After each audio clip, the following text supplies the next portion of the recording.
सर्वांना जय भारत.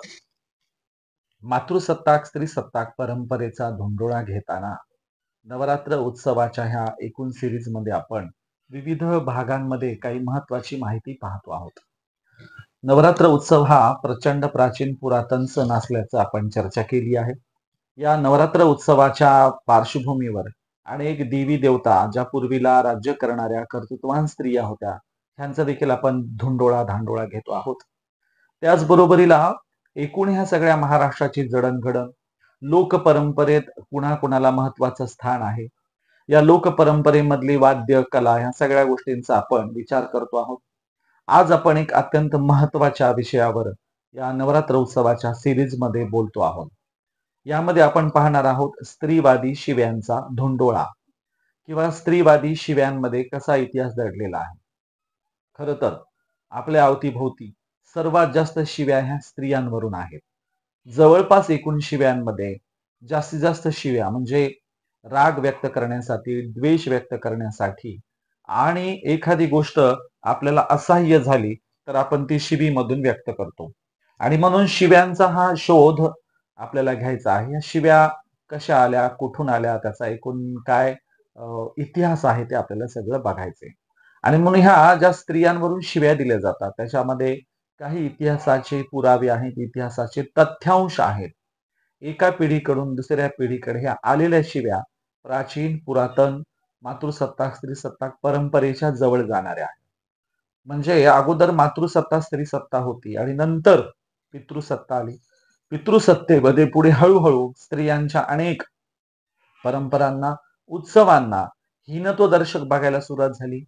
हेटिंग करणं सुरू झालं, तिरस्कार करणं सुरू झालं, मजाक उडवणं सुरू झालं. ह्या मजाक उडवण्याच्या भावनेतून पुढे पुढे त्या स्त्रियांच्या बद्दलच्या चांगल्या प्रथा परंपरा त्यांचं कार्य पुढे दुष्ट नेणिवेमध्ये लोटलं गेलं आणि त्यातनं शिव्यांचा जन्म झाला. पुढच्या पिढीकडे ती शिवी बनलेली आहे. आणि म्हणून उदाहरण म्हणून आपण काही उदाहरणं पाहणार आहोत. यामध्ये रंडकी चंडकी ही एक शिवी आहे. ही मराठवाड्यातल्या बहुतांश खेड्यांमध्ये आजही वापरली जाते किंवा महाराष्ट्रात ही शिवी वापरली जाते. रंडकी चंडकी ही शिवी जी आहे, म्हणजे खेड्यात म्हणतात तुझी रान रंडकी हो, तुझी चंडकी हो. तर रंडकी चंडकी ही शिवी जी आहे ही रंडी आणि चंडी ह्या दोन लोकदैवतांवरून मातृसत्ताक स्त्रीसत्ताक परंपरेच्या ह्या मातृकांवरून बनलेली शिवी आहे. रंडी आणि चंडी ह्या प्रचंड शूर कर्तृत्ववान स्त्रिया होत्या, शौर्य गाजवणाऱ्या होत्या, शत्रू पक्षावर तुटून पडणाऱ्या होत्या. शत्रू पक्षावर अशा प्रकारे त्या तुटून पडायच्या की समोरच्याचा सुपडा साफ करायच्या, काहीच ठेवायच्या नाहीत, पूर्णपणे शत्रूला नामोहरण करायच्या, उद्ध्वस्त करायच्या. यातून त्यांच्या शौर्य कार्यकर्तृत्वाचं पुढे विद्रुपीकरण विकृतीकरण असं होत गेलं की पितृसत्तेच्या कालखंडामध्ये एखाद्याला पूर्ण संपवायचं असेल, त्याचं पूर्ण नायनाट बिमोड करायचं असेल तर तुझी चंडकी करेल अशा प्रकारची शिवी आली. रंडकी करेल म्हणजे तुझे घरदार उद्ध्वस्त करेल, तुला काहीच ठेवणार नाही. आणि म्हणून रंडकी चंडकी करणं म्हणजे पूर्ण उद्ध्वस्त करणं, तुझं काहीच न ठेवणं, तुला सुपडा साफ करणं. अशा प्रकारे रंडकी चंडकी करेल ह्या शिवीमध्ये रंडी चंडी स्त्रियांचा समावेश झाला. रंडी चंडी स्त्रियांच्या एकूण कार्यकर्तृत्वाला पुढे अशा प्रकारे शिवीमध्ये बदनाम करण्यात आलं. एखाद्याला नामोहरण करण्यासाठी ही शिवी बनली. खरं तर त्या शूरवीर होत्या, धाडसी होत्या. रणांगण हा जो शब्द बनलाय तो रंडिकी या लोकदेवतेवरूनच आहे. रणांगणावर युद्ध करणे, रणांगण. किंवा कोल्हापूर भागामध्ये या पद्धतीच्या शिव्या काही अंश आहेत. खर तर कोल्हापूरमध्ये ना रांडेच्या नावाची एक प्रेमळ शिवी आहे. खरं तर तिला शिवी म्हणावं का हाच मोठा प्रश्न आहे. कारण कोल्हापूर भागामध्ये रांडेच्याही मैत्री व्यक्त करण्यासाठी, एकमेकांच्या प्रती फार जवळीक आदर व्यक्त करण्यासाठी रांडेच्या हे शब्द वापरला जातो. म्हणजे रांडेच्या कुठ चाललास किंवा रांडेच्या काय करतोय, सहज बोलताना कोल्हापूरच्या भागात रांडेच्या हा शब्द वापरला जातो. याचा अर्थ रंडिकी ह्या मातृदेवतेवरून प्रेमळ स्वरूपात एकमेकांच्या प्रतीचा सहज मैत्रीचा सलोखा व्यक्त करण्यासाठी रांडेच्या हा वाक्यप्रचार आला. अलीकडच्या काळात या गोष्टीला शिवी मानलं जात आहे, परंतु ही शिवी नाहीये. कोल्हापूर भागामध्ये एक एक आत्मीयता आहे, प्रेमळ भाव आहे. आणि म्हणून रंडीचं सगळ्यात मोठं कार्यक्षेत्र दक्षिण भारत होतं. कोल्हापुरातही असायला हवं. म्हणून तिच्या गणावरून म्हणजे जे रंडीच्या गणाचे आहेत, रंडी आणि चंडी ह्या दोन लोकदेवता आहेत. जे रंडीच्या गणाचे आहेत ते रांडेचे. आज घडीला रांडेचे म्हणजे काय वाटतं? तर विधवा स्त्रीचं अपत्य, किंवा त्यापेक्षा आणखीन व्याभिचारी स्त्रीचं अपत्य, असं त्याचा एक अर्थ निर्माण केला गेलाय. पण रंडी ही एक लोकदेवता आहे, तिचा मोठा गण आहे, तिच्या गणाची अपत्य, तिची अपत्य म्हणजे रंडीच्या गणाचे हे सगळे अपत्य. पण रांडेच्याही कोल्हापूर भागामध्ये आपण ज्याला शिवी समजतो अशा अर्थाने ती वापरली जात नाही. नाहीतर रांडेच्या ह्या शब्दाचा आज त्याचा फोड करून अर्थ करायला गेलो तर तो शिवीच्या टाईप मध्ये निघतो. आणि म्हणून अनेक प्रकारच्या शिव्या अशा प्रकारे मातृसत्ताक स्त्रीसत्ताक कालखंडातून पितृसत्ताक कालखंडात आल्या, त्याला विद्रुपीकरण झालं, त्याचं विकृतीकरण झालं. अशाच प्रकारची एक शिवी आहे मऱ्या माईचा गाडा येऊ. म्हणजे आज खेड्यामध्ये ही शिवी का दिली जाते? तू उद्ध्वस्त हो, तुझं नुकसान हो, तुझ्या घरादारावर मऱ्या माईचा गाडा येऊ. पण खरंच तसं अर्थानं ते आहे का? तर मरी आई ही लोकदेवता आहे. मरी आईच्या बद्दल तिला निवृत्तीपर्यंत तिचे नाते जातात, तिचं रिलेशन जातं, असंही डॉक्टर अशोक राणा आणि अनेक लेखकांची मांडणी आहे. जरी मरी ह्या लोकदेवता होत्या. मरी ही आजारातून बाहेर काढणारी लोकदेवता आहे. मरी आई ही उपचार करणारी लोकदेवता आहे. औषधी जडीबुटी देऊन आपल्याला दुःखातून त्या वेदनेतून बाहेर काढणारी आहे. साथीच्या रोगांवरच्या बरेच उपचार ती करणारी आहे. म्हणजे ती गावात आली तर लहान मुलं मरू नयेत म्हणून, त्या साथीच्या रोगांमध्ये मरू नयेत म्हणून ती औषधोपचार करायची, वृद्धांवर औषधोपचार करायची, खरजूवर औषधोपचार करायची, चामड्याच्या रोगांवर औषधोपचार करायची. त्याच्याकडे अनेक औषधोपचार करायच्या पद्धती होत्या आणि म्हणून ती ग्रामीण भागात फार लोकप्रिय होती. गावावर सामूहिक साथीचा रोग येऊ नये म्हणून ती गाड्यामध्ये लिंबाचा पाला, पाणी, काही द्रव्य मिक्स करून त्याचं द्रव करून ती गावाच्या भोवती फिरवायची, गावाला राऊंड मारायची, म्हणजे गावात साथीच्या रोगाने प्रवेश करू नये म्हणून. म्हणून तिचा जो गाडा आहे तो रोग निवारण करणारा आहे, आपल्याला जीवन दान देणारा आहे, आपल्या गावामध्ये रोगराई मुक्त वातावरण निर्माण करणारा तिचा तो गाडा आहे. पण इतकं चांगलं तिचं कृत्य असताना आज त्याला शिवीमध्ये कन्वर्ट केले आणि शिवी बनली मऱ्या माईचा गाडा येऊ. मऱ्या माईचा गाडा आल्यावर चांगलंच होतं ना, वाईट कुठं होतं? पण अलीकडे मऱ्या आईचा गाडा येऊ म्हणणं, मऱ्या माईचा गाडा येऊ म्हणणं म्हणजे ही शिवी बनवलेली आहे.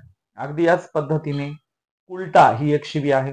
महाभारतामध्ये द्रौपदीला कुलटे म्हटल्याचं आपण जाणतोच. कुलटा ही नंतरच्या काळात शिवी बनली. कुलटा म्हणजे या गणातून त्या गणामध्ये औषधोपचार करायला जाणारी, हातात औषधाचा कुंभ असणारी कुलस्त्री, कुलपापासून कुलटा हा शब्द बनला. कुलाची प्रमुख असणारी ती स्त्री होती. या कुलपेपासून कुलटा बनला आणि कुलटेचा अर्थ बनला व्याभिचारी स्त्री, अनैतिक वागणारी स्त्री. परंतु खरा तिचा अर्थ तसा नाही. आज व्याभिचारी अनैतिक वागणाऱ्या स्त्रीला उलटा अशा प्रकारची शिवी दिली जाते. त्यापासून पुढे अनेक शॉर्ट फॉर्मच्या किंवा अनेक कुलटेपासूनच्या शिव्या पुढे बनलेल्या आहेत. आणि म्हणून कुलटा ही शिवी नाही, तर ती कुलमुख्या, कुलपा प्रमुख स्त्रीचं नाव आहे, अभिवादन आहे. आणखीन आपण बघायचं झालं तर बौद्ध साहित्यात थेर आणि थेरी अशा प्रकारच्या वृद्ध जाणकार भिक्षूंसाठी त्यांच्या साहित्याला थेरी गाथा, थेरवाद म्हटलं गेलंय.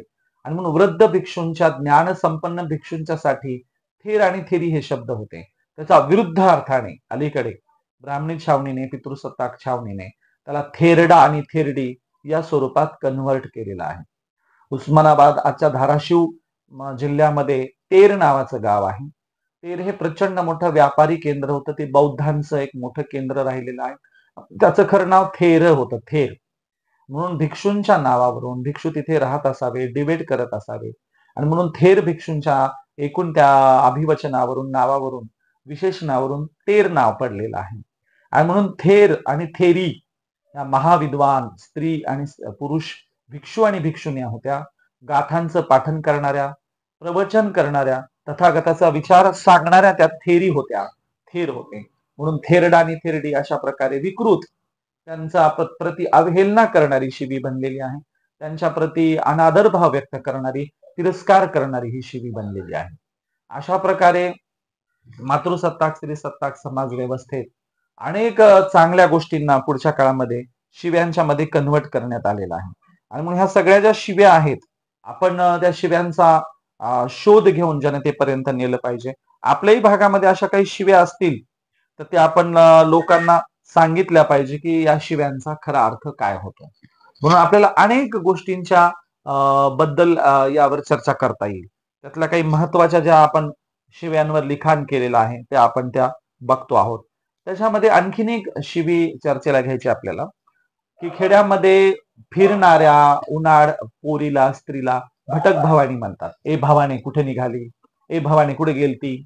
अशा प्रकारे भवानी एक शिवी अप्रत्यक्षरित्या दिली जाते, परंतु ती शिवी नाही, एका महान स्त्रीचं ते रूप आहे, अभिवादन आहे.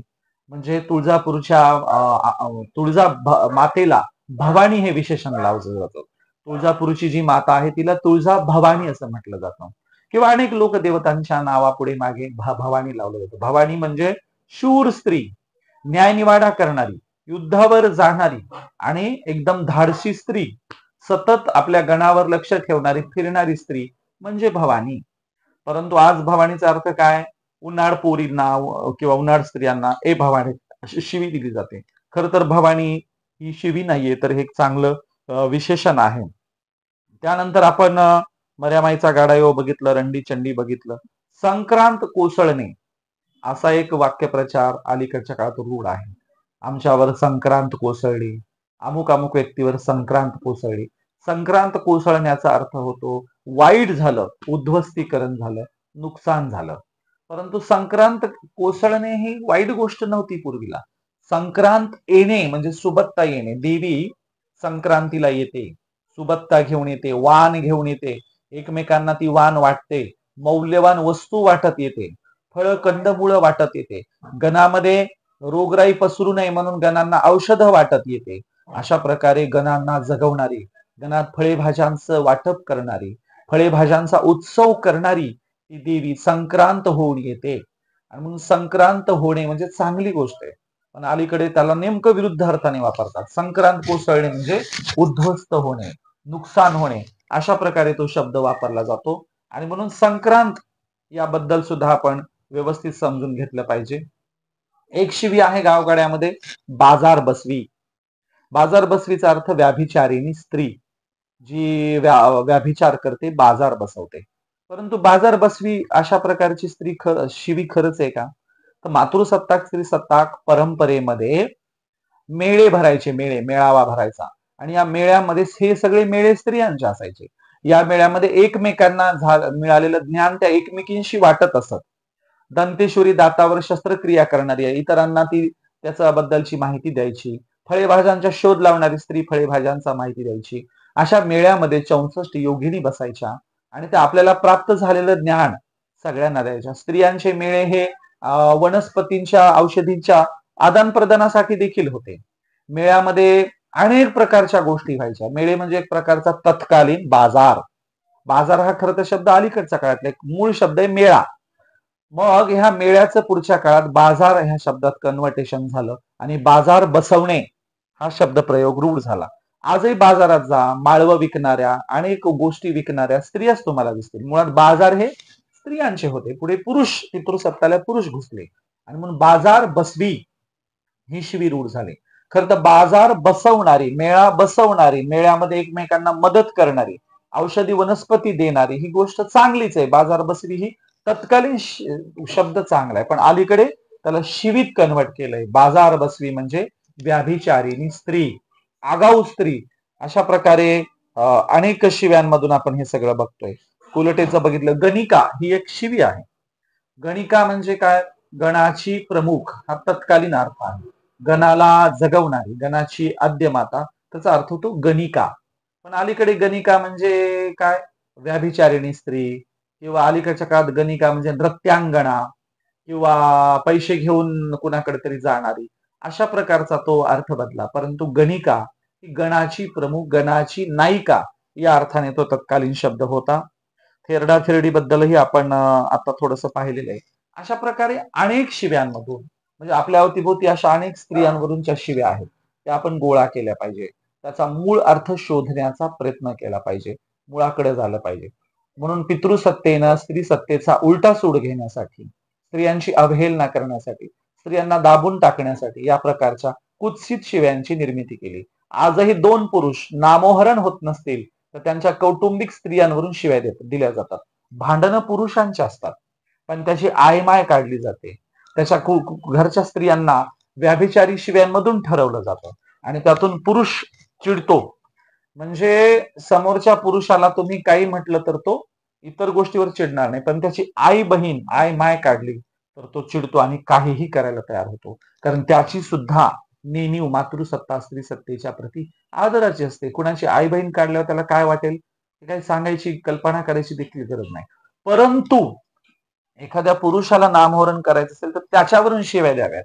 गाढवा मूर्खा काय जे असतील ते रताळ्या बिताळ्या अशी शिव्या द्याव्यात. पण शिव्या ह्या पुरुषाला नामोहरण करण्यासाठी, त्या जागी पुरुषाच्या घरच्या कोणत्या स्त्रिया नसताना देखील शिव्या मात्र घरच्या स्त्रियांवरून दिल्या जातात. हीच पितृसत्ता आहे, हीच ब्राह्मणी व्यवस्था आहे. कारण भांडणा स्त्री नसतानाही एकमेकांच्या घरातली स्त्री काढणं किती विकृत आहे. एवढंच काय, दोन राज्यकर्ते एकमेकांना हिणवण्यासाठी या प्रकारच्या कुत्सित भाषेचा वापर करतात. पुरुषाला निषेध करण्यासाठी साडी चोळी पाठवणे हे पण स्त्रियांचा अपमान करणार आहे. अमुक अमुक नेत्याला साडी चोळी बांगड्या पाठवल्या म्हणजे कमजोरीचं लक्षण मानलं जातं. स्त्री कमजोर आहे म्हणून तिची आभूषणं, तिची वस्त्र पाठवणं अत्यंत निंदनीय आहे. आता कुठल्या तरी मुंबई पुणे भागात कुठेतरी एका व्यक्तीने एका राजकारण्यावर टीका केली म्हणून त्याला भर चौकात साडी नेसवण्यात आली. म्हणजे साडी नेसवणं हे ज्यांनी नेसवली त्यांच्या दृष्टीने किती वाईट अर्थाचे असं त्यांची सबकॉन्शियस आहे, नेणीव आहे. म्हणजे साडी नेसवलं की समोरचा बायकी झाला, समोरचा काय झाला, त्याचं अधपतन झालं, तो वाईट ठरला. अशा पद्धतीने साडी वाईट मानणे, साडी चोळी वाईट मानणे, बांगड्या वाईट मानणे, एकमेकांना त्यावरून हिणवणे, बोलणं हा स्त्रियांचा अपमान आहे. स्त्रीला हलकं समजणं आहे, स्त्रीला कमी समजणं आहे आणि हा सबकॉन्शियस पितृसत्तेतून आलाय.